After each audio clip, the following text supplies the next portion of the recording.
The Fragility of Time explores Malani's multimedia practice through her formative years, spanning drawing, photography, collage, etching, film, and painting. Featuring 103 artworks, of which 81 have never been shown before, this show provides a window into her development as an artist, prompting new readings of her practice within the context of Indian art history. Malani's dynamic practice draws from the many alternate spaces that she inhabited in her initial years. Alongside exploring the nuances of Malani's work, the exhibition also provides a chance to trace the informal cultural spaces and the artist collectives that impacted the Indian avant-garde and vice versa.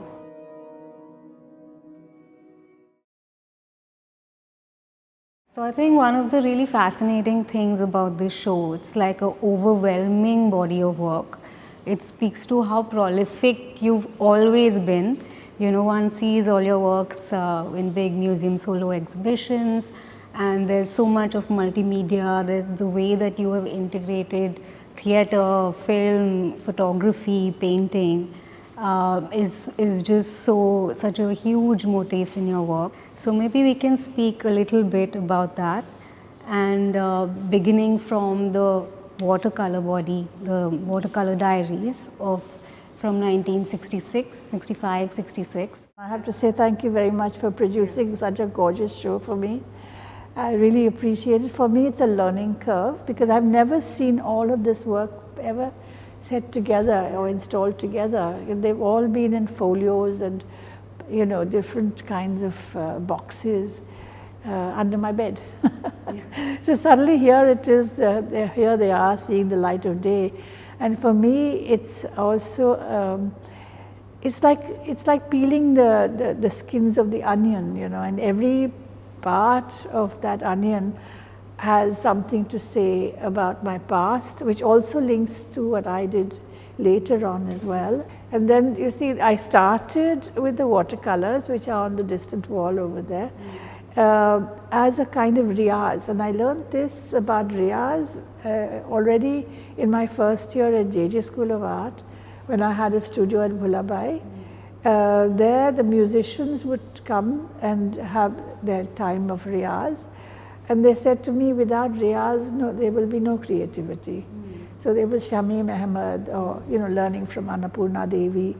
And I would listen to them singing or playing one particular rag day in and day out. The other thing I learned was observing things in nature, observing things around me, observing society, observing the landscape. Yeah.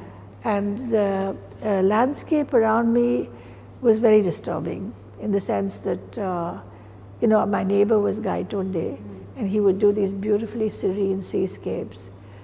And I found that if we looked at the ground beneath our feet, we saw a lot of trash. Yeah. And then that became a subject for me. So it also gave you the malaise of a society which hasn't been able to clean itself up. And so these are the subjects that I started to focus on as a kind of a counter to an idealized landscape. Right. And also a counter to what I was going through at JJ, which was largely drawing from the human body and also from plaster of Paris sculptures, you know, of the old Greeks and also Michelangelo and so on. So that gave me the skill of drawing, and I think that JJ students really draw very well because of that honing in of the body. Can you speak a little bit about that? That, you know, in JJ school there was a certain kind of instruction that was more academic, and then right from the first year of your study, you said that you had a studio at Bhulabai. And so maybe if you can speak a little bit about that, like how are these two very different kind of approaches to art, you know, meshed for you in, like, how did you reconcile with two very different ways of working? Well, JJ for me was, you know, just as, again, to take an allegory from musicians, was learning to use the keyboard. Right. How does one draw a figure? How does the muscle work? How do the bones work? How does the body sit? What is the fall of the body? How can I imagine this, and how can I memorize this if I want to make a so-called composition? So this was more to relegate to memory the idea of the human body. And so in that sense it was very important. But on the other hand, what I wanted to do, what we could call more creative, and that's when I started to work on those watercolors at the Bhulabai Memorial Institute. I would make these watercolors as a counterbalance to my academic work. So Bhulabai was that kind of experience that opened up my mind to other art disciplines, including, apart from music, there was theatre and photography as well. So in that sense, it was an extension of the art school. But actually, ideally, what should have been the art school was what for me was Memorial, the Bhulabai Memorial. And for me also, you know, in that period of making those huge amount of watercolors, whatever was surfacing up in my mind about society, if I was traveling somewhere, my mother and I had gone to Nairobi, and I saw the whole hierarchy of racism. We were reading a lot about the Holocaust. It was so soon after World War had ended, and so the reason for the war and how fascism had taken over. So there was a lot being written and films being made. All of this fed my work. All of this was something that intrigued me, and to understand human nature and the psyche of the human mind, etc. So this is how 18, 19 and 20. At 20, Kali Pandol gave me my first show. I think it's interesting what you said also about the figure, like the human body and how it functions in different works, even in some very abstract works which we will see later. But more interestingly, it's also, these are all studies and sketches that you're doing, but I think you said earlier also that memory is something that's very important for you. And I think in each of the watercolors that we see, it's something that you have experienced.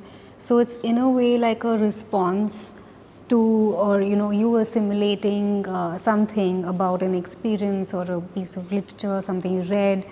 And so it has that kind of reading where the figures and things distort in different ways, they are overlaid. It's interesting that these connections can be made with some of your earliest works and now these really complex works, but you can see the way of dealing with the form. The form keeps breaking apart. So maybe you can talk about that. So we were looking at the first watercolor there, and for me it was intriguing that if I was sitting in one place, and as we discussed earlier also, you have one scene happening in front of you, and then you know there's other things happening which is not in your vision, but it's happening, you know about it. How do I incorporate the two? And I want to superimpose the one over the other as saying that these realities exist simultaneously. The simultaneity might be really physical, two things happening simultaneously, or it could be something from memory. The thing is that, you know, in art, if you say you're making art, it's also about observation of life.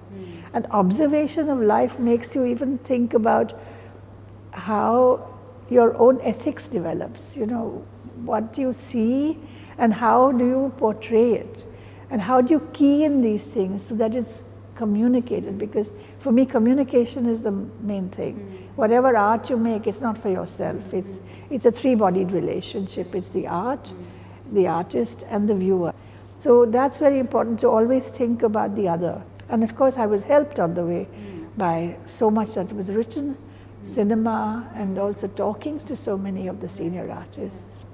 So this idea of like multiple realities being contained or multiple ways of looking, is that something also that you think later, like your recent show, My Reality is Different, do you think that could be something that also links back to the ideas from so those earlier? That's what's so fantastic about, for me, for this show. I can see the red line. I can see, oh, this is what I was thinking at 18, 19, and I then made that work. Can You Hear Me? Because again, it was about society, what they were doing to the girl child. and how, you know, the idea of nation, the idea of religion was being written on the body of a little girl of 8 in Can You Hear Me? And all of this showed me the kind of disturbances and imbalances that we are living with, and it has to be called out. And that's why so many materials, I find that one material or one image doesn't tell the whole story. The subject is bigger than that work. It continues to be bigger, and therefore my frustration, how to get this in, how can I get this in, and that's the sangharsh. But a majority of these works are also what you produced at Bhulabai. So moving from the watercolor diary to the section where we have these gouaches, pen drawings, you know, like there is a huge body of works there, right? We've still made only a selection and presented it here.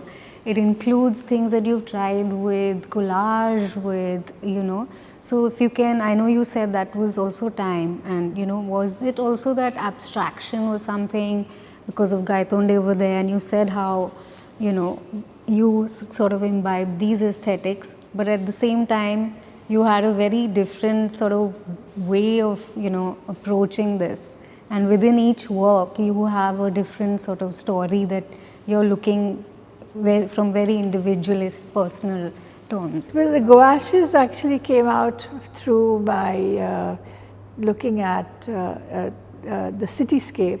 It may on the one hand look abstract, but if you look at the curvature of the land and look at the strip on the top as the sky, then you begin to see tents and huts and the makeshift kind of houses and so on and so forth. For me, abstraction exists within the non-abstraction as well, and it's if there are artists who don't paint the figure naturally, for me they are like research artists to a large extent, that they're showing us new ways of picture making, like Paul Klee, for example, or later on, you know, Joseph Albers and people like that. And I think to a large extent Gaitonde has also taught me a lot of what abstraction can do, and with that, it's a device, you know, it's as any other device. I can add it to my lexicon of drawing and then use it, and now I can even very consciously say that I'm using a Kalighat line, and I want you to think about Kalighat when I make that sweep that a Kalighat painter had done, and I want you to think of so and so painting of Durga. You know, and to that extent one should have a quotation from the past, because that history is most important. And also the collages, you see, this was also because magazines were available, right? Colors were not, and good colors were not. So here you have colors of a kind where, you know, subtle colors and brushed in colors, and somebody else has done the photography, no doubt, but cutting that out and put them together, and there's again the feeling of the landscape. But there's a whole series I did which were kind of had humor. And that's another thing that I'm interested in. And it's like there's a sort of a shy child looking from the corner of the eye and thinking, what's happening around me? Or a woman with a hat, and then there's a man spitting, and then there's The man with the pipe. the man with the pipe, yes. That's and one giving a bhashan, you know. I think you've spoken about movement a lot in this layering, which happens in the collages. There's caricature. You also spoke about this frame. There's a seriality, as if each thing is telling you a story, and there's another panel then. You know, also this idea of looking at things that are closer to you, even though they may not be things that one usually looks at, which is the street and, you know, the trash. And there are so many works that those ideas continue through, like in your etchings, the ones that we featured here, both one is called Flotsam and one is Debris.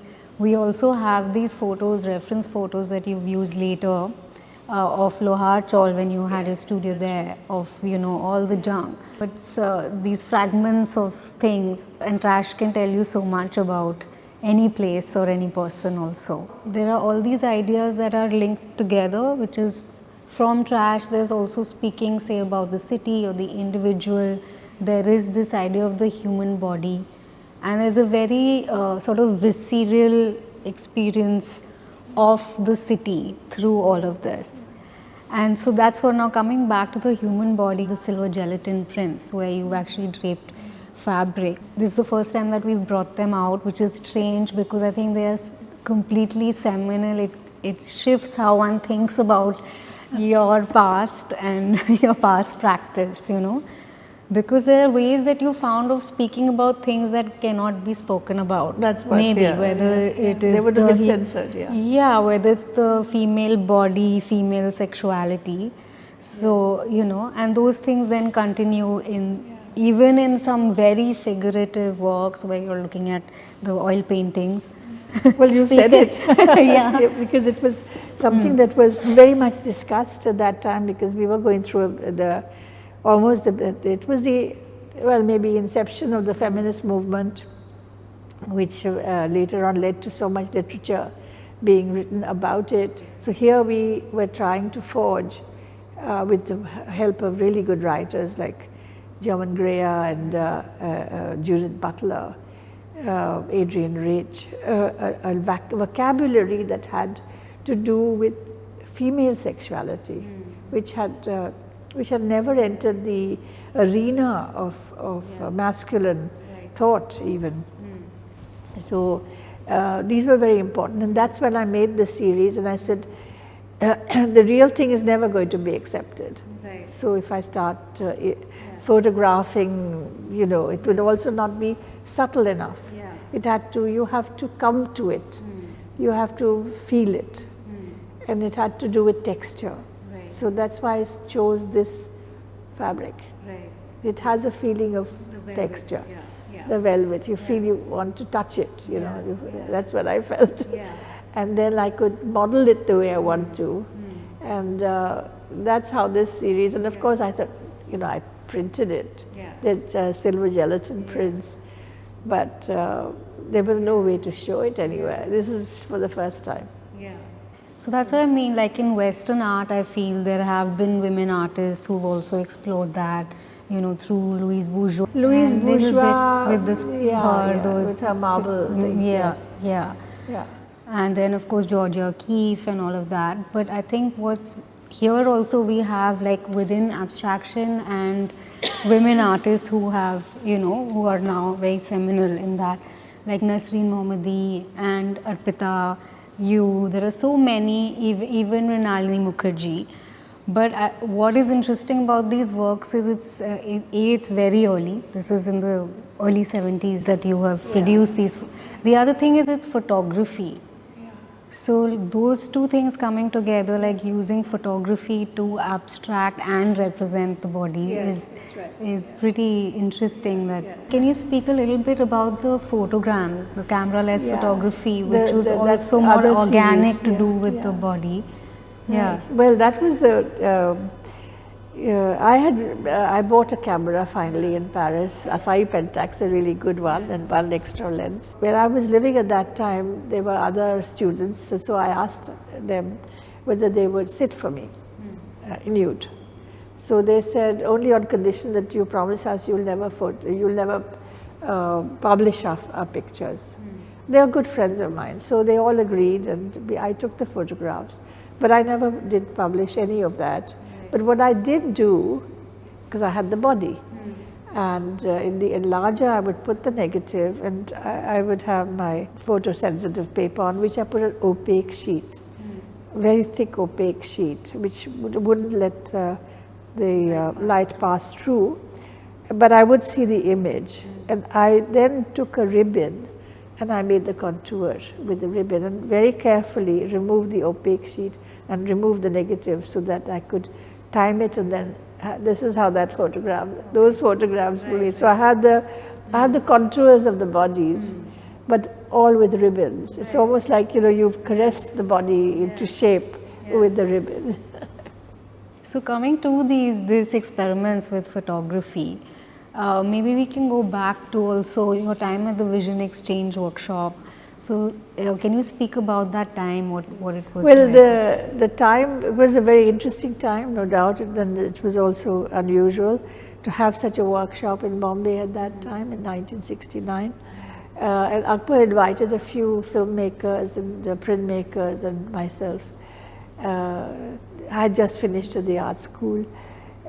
So the idea was, his idea was that filmmakers would work with printmaking and or photography and vice versa. Some of them did make films, and Manikal made Duvidha.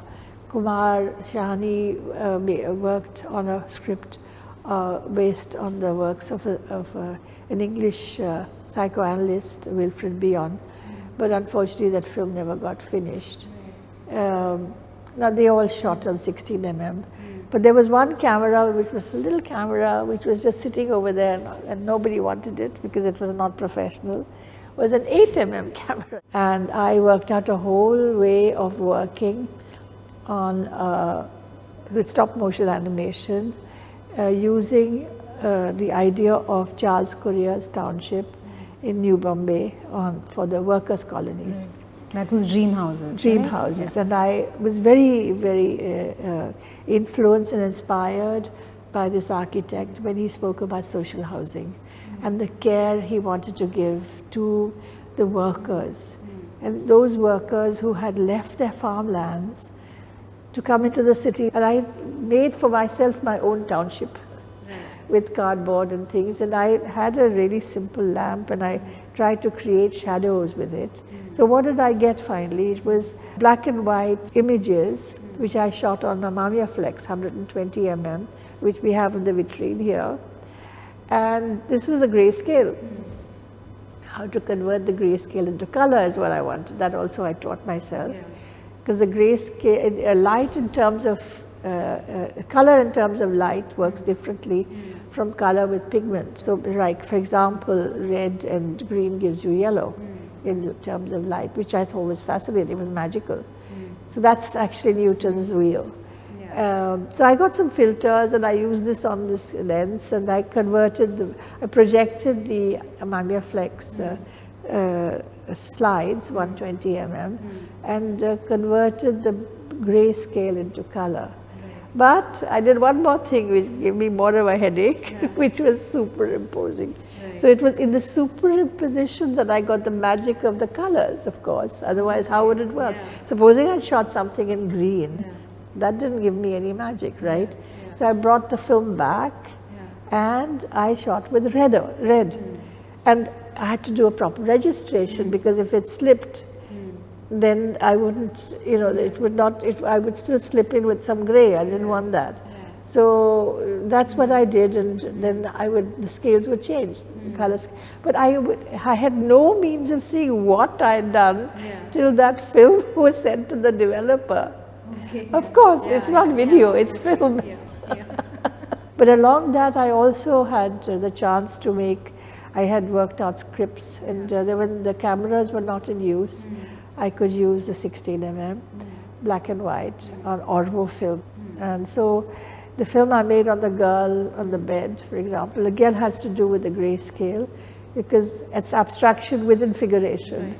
So she's there in a black foam, and the bed has these striations of gray, and it's again an erotic moment, and then there's a love story in still life of two people in two different locations, and there's underclothes being thrown. Obviously, they're going to, either they've finished making love or they're going to make love. And it's also the books that were read at that time, the chai glasses and all that, so all of that invokes, it's only through objects. There's nobody in it. And then one last film I made when I was doing continuity for Manikal, and in this village called Borunda. And I brought one of those cameras from the workshop, and I made friends with the weavers community, especially the women. I said, but why aren't you weaving? The men don't allow us to touch the loom. It's supposed to be a taboo. I filmed them, and one woman who was willing to be filmed, and you see her in a gungat all the time, and she's doing all the other work that has to be done for the cloth. And finally you see a very jubilant man, you know, doing the shot. The last shot I have is a homage to Nasreen. Paris was very crucial for you in just sort of, in terms of art philosophy, even a sort of socialism within art. So, can you speak a little? So, I always see Paris was the university of my life because what I didn't get in terms of a really substantial intellectual life when I was at the art school, everything was a bit fragmented, you know, like there was a book of Zen Buddhism that I borrowed from Guy Tonde, or there was a book of on the Bauhaus, which was with Akbar, and things like that. So it was all not oriented in a proper way that it would gel in my mind. The other thing is I didn't realize how much I didn't know about India till I went to Paris. And you need to go out of the country to understand your own country. So because you look at it from far, and also you get questions that are asked of you, and then you have to say, well, why hadn't I thought about this before? Like, for example, the caste system. And so many of the because they were, at that time, Paris was in ferment. It was just after 68. Even some of the leaders, the students are still in prison. Some of the faculties hadn't opened. So we will be marching on the streets and the guy would come and say, hey, you guys don't eat the cow, you guys are going hungry and you don't eat cows. So I said, well, there's a whole religion about it. And also, my neighbor was a PhD student. She was doing her thesis writing a thesis with Louis Dumont, who was an anthropologist who had done a deep study of the caste system. She was a communist. She said, here's the manuscript, teach yourself because you know nothing. And it was really an eye-opener. So also I was given a student card where I could go to the lectures in the Sorbonne. So I could listen to Noam Chomsky and Claude Lévi-Strauss, very brilliant anthropologists. Charles Bettelheim, who had done, he was a political scientist, had done two very important books, one on Sri Lanka and one on India. So I would go to their lectures and their tutorials and things, and I was allowed to go. Then my friend Jyotsna Saxena, she was in the Sciences Po, a political scientist, and she would go to the political science faculty, where again there were extremely erudite personalities who would give lectures, etc. And I learned a lot. I learned a lot. I didn't make much art. But you took a lot of photographs. I took a lot of photographs. There is also where you produce some of the etchings that you have. Yes, etchings right? I did. Right. Yeah. That's right. Yeah, at Monsieur Friedlander's studio. Yes. Yeah. And that was very interesting because he taught me the conservative way of etching and engraving. And he sort of took a shine to me. And we all had to wear white laboratory coats. So he and I both in these white laboratory coats, and me going with his plates. And he would walk in the front and then he would tell me about the war. He said, just observe, do not speak. So I would see him, how he chose the colors and how he would, the kind of subtlety of his work, etc. I learned a lot from just observing, you know, it never left me. Yeah. Did you continue also your watercolor? Oh, I did some watercolors, but as I said, you know, it's also cinema. I was all the time at the Cinematheque Française, which was just the ideal place to learn about the history of cinema, because the school, the film school itself was not, it was very conservative. And these guys were always hanging out at the cinema. I met more filmmakers in Paris than artists. Godard was there all the time. And Rene and Chris Marker, all of them were hanging about the Cinematheque Française. So you had also said that when you go to another country, you get to know more about your country. So is that also then when you came back, did you find like a shift in the way you were thinking about art making? Yeah. I know you said film became stronger film for became you. very strong. No, also because I felt very much that I was being self-indulgent if I started to paint and things like that. Although that was the only way I could make any money. So first of all, I started to film in Bandra. There was a slum where now there's a flyover next to the mosque. And I worked with the people there, especially the women. I wanted them to get familiar with the camera. I didn't want them to get self-conscious. So after a while, the children would just come and play and talk and things like that. And I'd done a lot of footage. After 5 months, I got there and everything had been bulldozed. So that Bandra project that you did was more like an experiment, or did you ever? No, it was a program. Was it going to be made into another sort of film of yours, or did you ever? It was ever? not meant to be out in an art world. In the art world, yeah, right from the beginning, it was an exercise. It was a kind of a way of creating awareness of what your rights are. So, but over here as Indians, this was our country, so there was a kind of feeling that that's one more reason why I wanted to come back. But I also wanted to come back. We were a young country. We had just had independence. It was hardly 20 years. So here we should work together to create a culture. And then there were these paintings, oil paintings that you do in the early 70s. This is again after you've come back from Paris, where the human figure, the female body, like you said, you were also reading a lot of feminist theories and about this body being a site for tropes of nationalism or grand ideas to play out. So I think you see that a lot in this kind of in the works that you've done in the early 70s. The early 70s, the single body. It's the like single a close-up body of the against body. this abyss sort of space.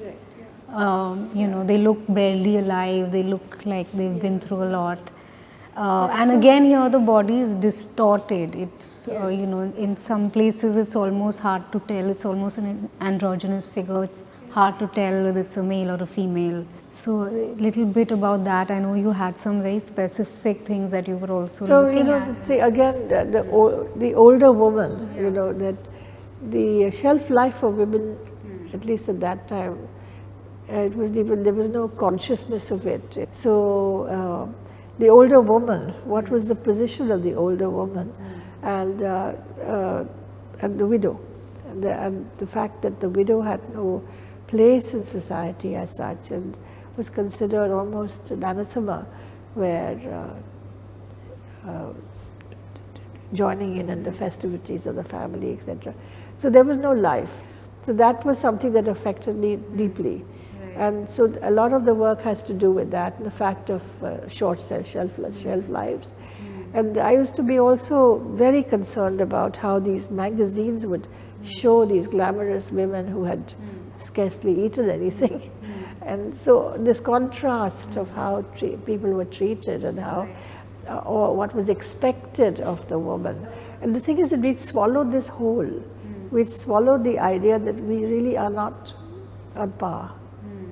And I think that has been there for eons of time. And somehow I had to bring this out, therefore the whole series of these paintings of women who are being pushed down, but they try to get up from their positions as if we want air, we need air, When I did the whole His Life series, I actually chose a local scenario of middle class people in Loharchal, where I was able to observe society very closely there, and the business people and how they were, they had an idea that they were very modern, they were modern.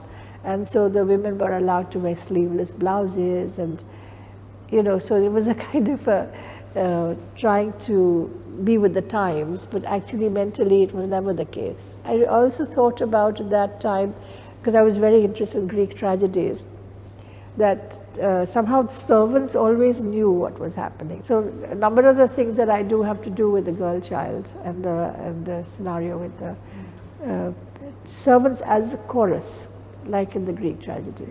Again, coming back to this treatment of the human figure and the body. And then I think in the His Life series, it becomes very specific. There are these textures, there are identities to the peoples. You can place them, you can geographically and culturally and within society structures you can Yes, so place this- them. yeah, this So was also what because- was the what were the changes that led you to also start looking at these kind of textures? And I think it's you said at that point you were also you were at Loharch almost every day, you had your studio there. So these were the things that you were looking at. So it also, became very friendly with Bhupen Thakkar and Ghulam Ahmad Sheikh and Nilima Sheikh and Vivan Sundaram, all the Baroda artists, so to speak. And that's when the idea that the local should be speaking about the universal. So how would that work? And Bhupen was already working in that fashion. And so was Ghulam. So, I also got drawn to the idea that how was it if it was like having a film, it was like having a film still, and then there would be interaction through glance or gesture or objects where you could show a trajectory. It's interesting that you speak about this in film terms, Yes. Most of your works, you're also looking at it as, sort of where the camera is placed and what happens in his life series. It also feels like the chaos of the street and how up close you are with people and their homes, which you've spoken about. So if you look at it in film terms or cinematographical ways, they're very close shots, like they're really it's a crowded space, right? There isn't anywhere where your vision can just rest. There are things happening in each part of the picture plane, and that also moves us, I think, from the first one, which is a very fascinating work, because here again you see that the movement within the face. Each face is not drawn in a way of a structure. It sort of moves. There's no an overlay. outline. There is no outline in those. Yeah. No, the outline, in this whole series I had no outline.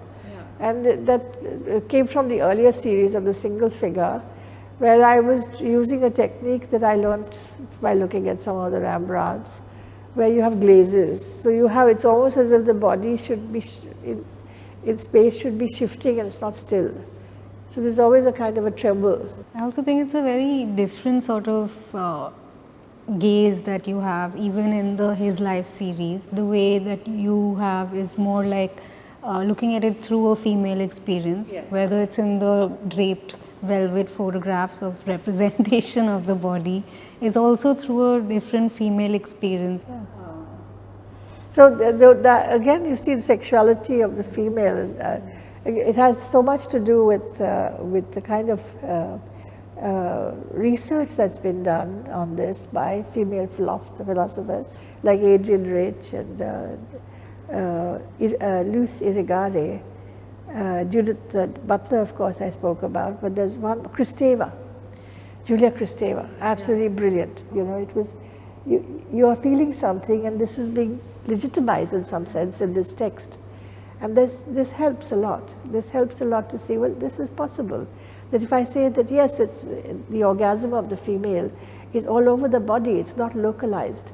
And it's not only in the body, it's over the body, it's in the head. And it's so much more. And then you realize that people have not realized what this is. It's something very special. And it's not like the masculine at all. Yeah, and it's about time that people looked at it from that point of view.